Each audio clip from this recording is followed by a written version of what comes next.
বাইরে দিকে ফেরেন।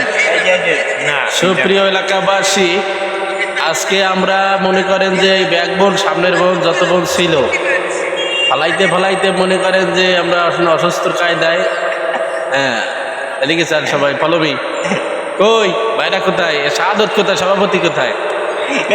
এই যে সভাপতি দেখতেছেন, ওই যে নীলা শার্ট পরা, এই যে হাতে তালি দিতে আছে, হায় উনি হলো যে সভাপতি।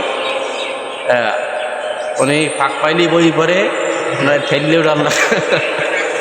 যাই হোক, আপনারা বলে কিছু করবেন না, আমরা আসি এখন বর্তমানে। এটা কোন জায়গায় ভাই? সুবিধ খেলি হুলুলুলু। যাই হোক, সুবিধ খেলি হুলুলুর মধ্যে আসি। আপনারা সবাই আমার জন্য দোয়া করবে যাতে আমার সভাপতি সাহেব অল্পের মধ্যে এটা ডাক দিলে কিনা কালাম, ওই যে আপনাদের মাঝে কালাম আইতেছে, বক্তৃতা করবে গ্যাসকে হালার বলা গেলে এই যে আসেন গুডি কালাম এই যে আমাদের মাঝে উপস্থিত গুডি কালাম। আপনারা এর জন্য দোয়া করবেন, এই জন্য দোয়া করবেন।